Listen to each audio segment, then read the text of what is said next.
Hey, y'all. On this episode of Your Travel Bestie Kat, I had a great conversation with Brad Allen about how voice, radio, and storytelling bring communities together. So join us and like, follow, and share this podcast with your friends.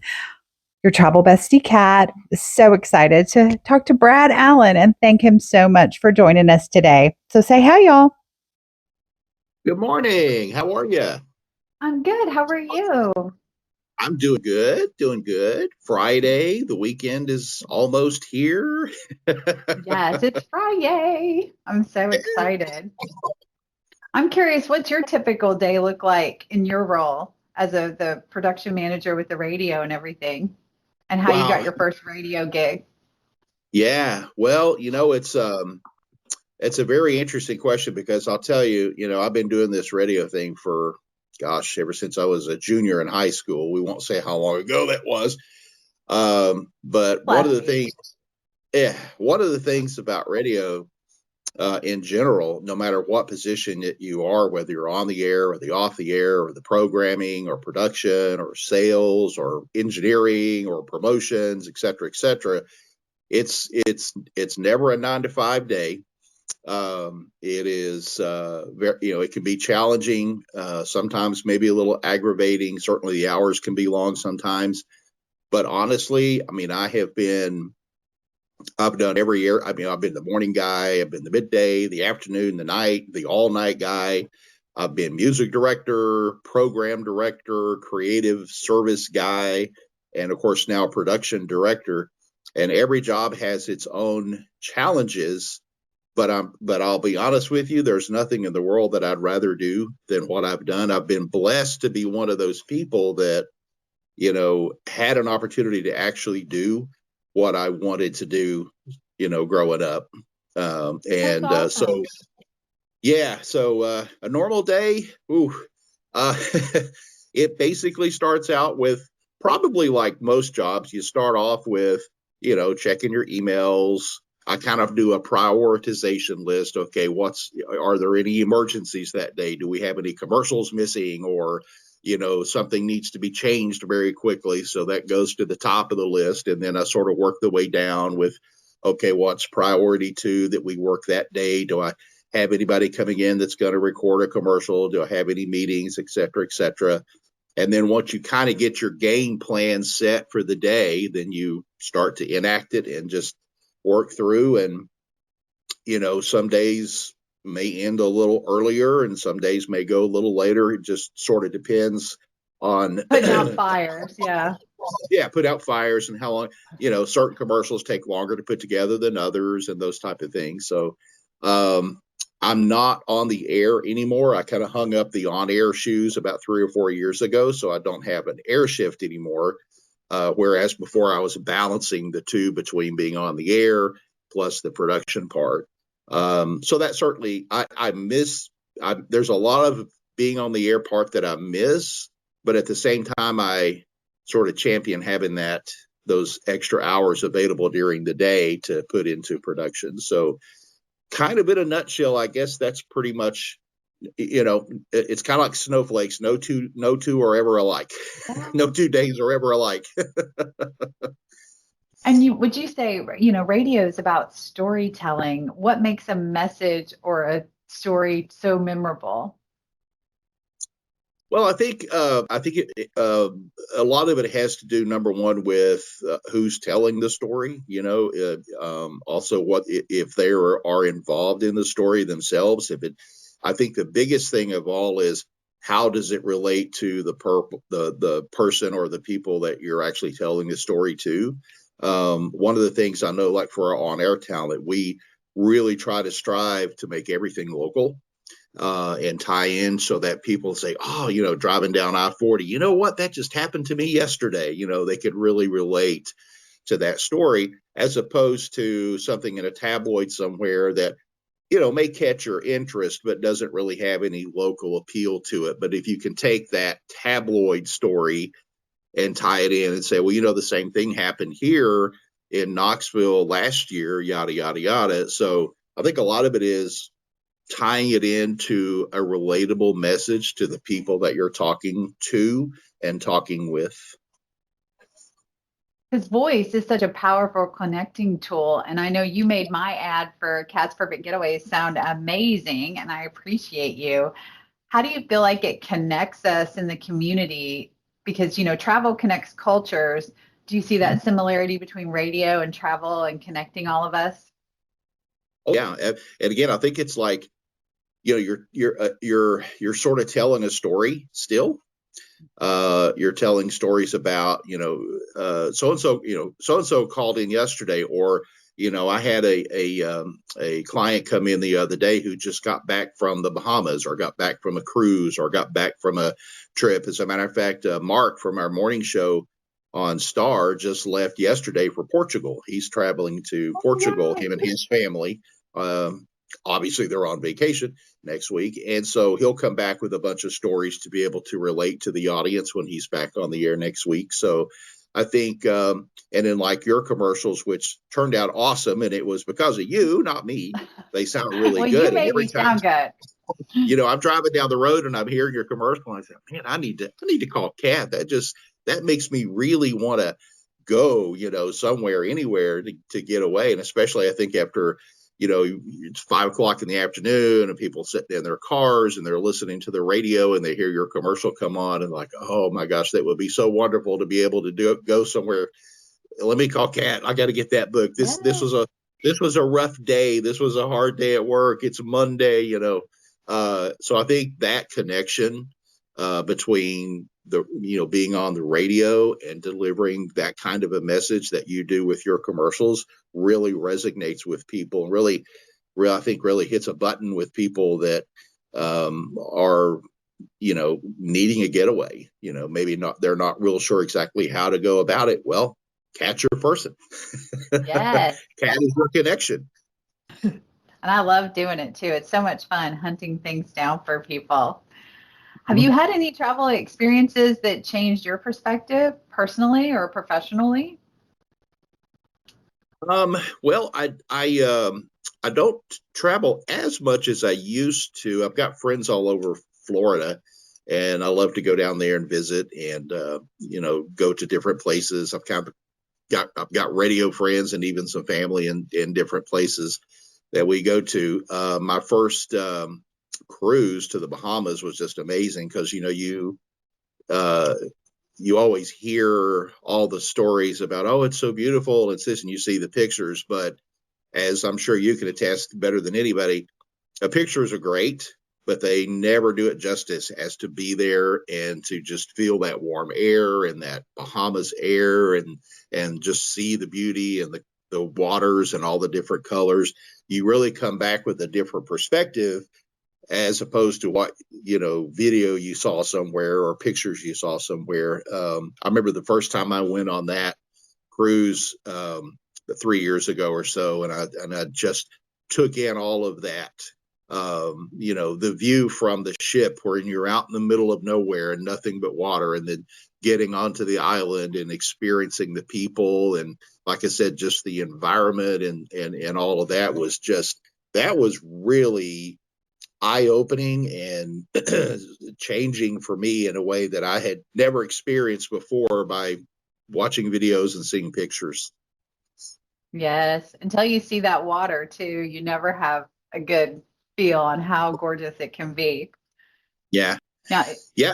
if It really is. And it's amazing how, and again, pictures just, really can't do it justice, how you see the color changes. It's hard to explain it, but like how it's a lighter blue, a darker blue, a sort of a greenish blue, an aqua blue, and you can just sort of see, depending on where you are, as you get closer to the islands and things like that, and you just start to look out, and it's literally, it's like a picture, like a 3D picture, but it's real life, and you see those changes in the color of the waters. And to me, that amazed me. I'm like taking all these pictures, and I look back at the pictures and they're great, but there's just nothing like being there.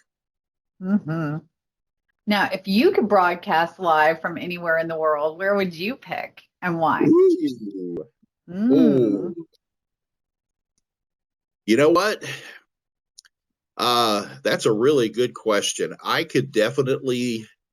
I could see me at a place like Princess Key or Celebration Key, in a little hut in the sand overlooking the ocean, or maybe by the what is it they call the pool that you has the in pool bar where you can just Oh, yeah, hang out. swim up bar.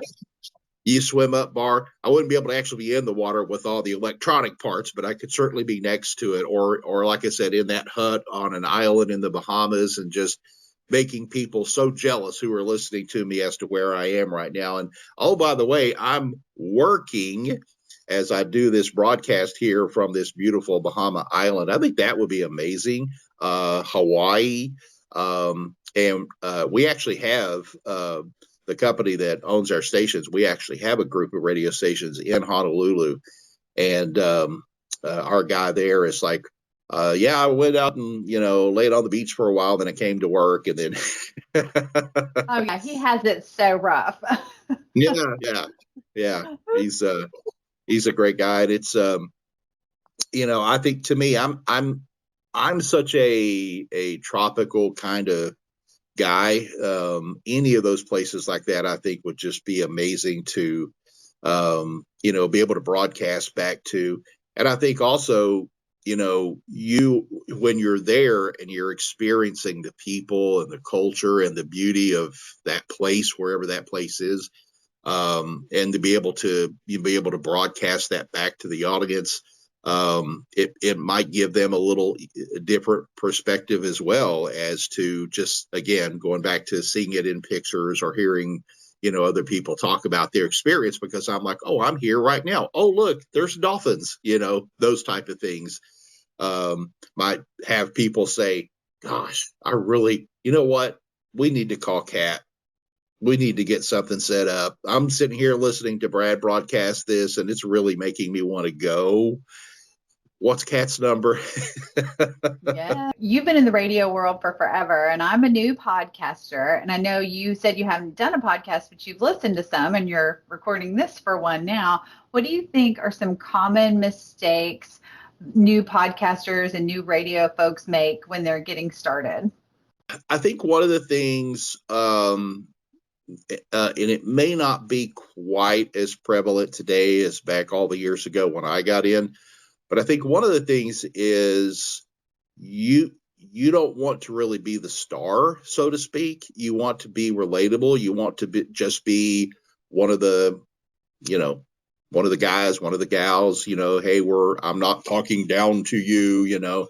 Back when I got in radio, it's not that it was a bad thing, but it was one of those things where you're the radio star. So you're the guy, you're the king, you're, playing all the songs that you want to hear because I can, and now it's a lot more relatable. We just want to relate to people. We just say, hey, how are you today? And by the way, did you see that they're remodeling the Weigels over there on, Middlebrook? I'm not sure, just be, because people are going to hear that and they go, oh yeah, I just passed that a little while ago and noticed that. Or, sharing family experience. You don't want to obviously get too personal or technical, but oh, I remember when my kids were little and they went through this. And you're going to have parents out there that go, oh my gosh, my kids did the same thing. Or if I've got to, so you have that connection, have that relatability. I think maybe one of the mistakes that some people make early on is, not really trying to make the connection that, hey, I'm just one of you. I'm not, just because I'm the guy on the radio or the podcaster doing this, I'm doing this for you, and to be able to relate to you so that we have a connection. That's probably, speaking from, like I said, I don't have podcast experience, so I don't really can speak a lot about that. But as far as like radio goes, you want to pretend like you're really talking to one person. You hope it's not just one person, but you you want to pretend like you're.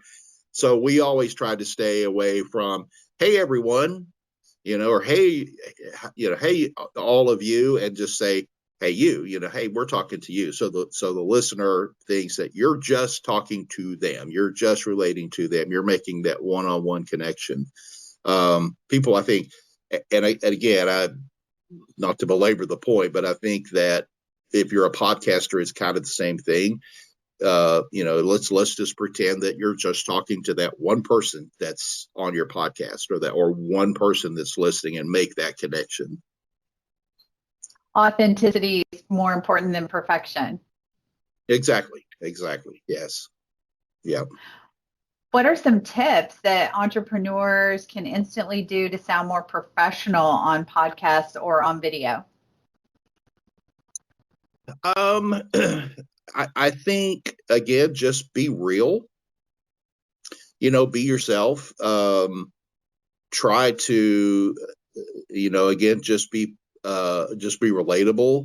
The content that you're talking about, whatever it may be, kind of put yourself, even though you're the host, put yourself in that position of the person that's listening or watching, and say, what would they really want to hear? Do they want to really hear all, oh, me, and I, or do they want to relate to something, whatever the situation is that they're watching or listening to, whether it maybe it's sports or news or weather or just whatever it may be. Kind of put yourself in their position. Okay, what would they like for me to say that's going to interest them? What would they like for me to show, or what would they like for me to say that's really going to interest them? That's not so much about me, but the reason that we're here. So just make it relatable. I think, understand that they're there. They may not necessarily be there to see you, but whatever it is that you're bringing to the table. I think that would probably be one of the. Again, I'm not a podcast expert, so I don't know, but to me, that seems like that would be one of the things. It could be kind of a turn off if it's just like, well, I, me, and then pretty soon they're like, well, okay, we get it. Yeah. I got some fun rapid fire travel questions for you. Are you a window seat or an aisle guy? Oh, I'm definitely windows. Definitely windows. When you road trip, do you want a playlist, or are you going to be silent, or are you going to listen to an audiobook? On a road trip? Mm-hmm. Boy, this is an interesting question. Do you want an immediate answer, or do you want a brief explanation? Either one, whatever makes you happy. So here's a quick funny story for you because of what I do. If I'm on a road trip, of course, obviously I love listening to the radio, and I'm a big music guy, but I will drive someone crazy who is with me as a passenger, or maybe they're driving, I'm the passenger. Because when I'm listening to a radio station, what do most people listening to a music radio station listen for? The music, entertainment, of course, and the music. Well, being the commercial guy, I'm listening for commercials. Yeah. And as soon as a radio station goes back to playing music, I'm switching to another radio station who's playing commercials. And I get this look like, what are you doing? And I said, well, you have to remember what I do. I want to hear the commercials on these radio stations because that's what I do. Sure, I love the music. I'm a huge music person. I love music, and I have playlists, and I'll jam out to rock and pop, and I'm everything from AC/DC to Enya and all things in between, some jazz, and I'm a music kind of person. I play keyboards, all those things. But my interest is in the promos that the radio stations are playing, the imaging, the jingles, and certainly the commercials. And not only how the commercials sound, but how they place the commercials. Do they have a certain, like if they have commercials that have jingles, do they play those first? Do they play those last? Do they do the longer commercials first? Do they do the longer commercials last? Different radio stations have different ways. I'm listening because of what I do at commercial sets where most people are going, I wanted to hear the music. The commercials are fine. They're great. But why are you changing the station when they just got back into music? So I get That's weird awesome. looks when I'm in the car driving because, yes, as much as obviously, clearly, I love, love, love music, all types of music. I'm really I've got an ear listening for those commercials. Um, and people, obviously, it's kind of funny when people say, "Oh, I don't want to hear commercials." Well, they kind of really do if the commercials are creative, because how many times have you seen people walk around quoting lines from commercials, singing Oh, commercial all the jingles? time. Yeah. Yeah, yeah. So when they tell you that they don't want to hear commercials, that's not true. They do. They just want to make sure that they're creative commercials, that they gather their attention, that they're something that's relatable to them. But in my case, because of what I do for a living, I'm listening to the commercial break like it's music. That's your inspiration. So, Yes. yeah, it is. It So is. Yeah, that's just. if you were looking at a trip, are you a beach guy, a mountain guy, or city energy? Um, if this was one of those start, bench, cut kind of things, beach would Yes. definitely my start without question. Beach. As much as I love our mountains here, and I was born here. I did live in Florida for a while, but I was born here. I love the mountains. I also love the beach. Um, I've often said I was born and mostly raised and lived in the mountains, and I would maybe like to retire at the beach so I can have the best. Beach for me would be first. Mountains would I would bench mountains, and not that I have any. I love visiting cities, um, but I would have to probably put it third. I'd probably have to cut it just because I would love the other two more. Right. If you thought about it, what's the best food you've ever had while you were traveling? Ooh, um, that's a tough question because boy, I love food. Same, same. Well, I will tell you, and I wish I could remember the name of the place, but it's been a long time ago. I had some barbecue in Houston back many years ago at a little place that I'm telling you, I'm not kidding. It looked like it was about ready to fall down. It looked like one of those places that you would drive by and you would go, oof, yeah, I don't think so. But I have had so many people who live in the area said, "Oh, you got to go to this barbecue place. It may not look like much, but it's the best barbecue you'll ever eat. Great people, very clean, all those things." And Mhm. so I went, and sure enough, I looked at the building. I went, "Oh my goodness, these folks need some help. This poor little place is going to fall down. It's leaning." And I go in there, and I'm telling you what's the truth. That was to this day the best barbecue I ever had, and the people were so nice. It was that Texas barbecue. It was family owned, and I remember sitting down and I ordered the barbecue plate, and they came out with this massive tray with all these little dishes in the tray, and each one of them were different types of barbecue sauce.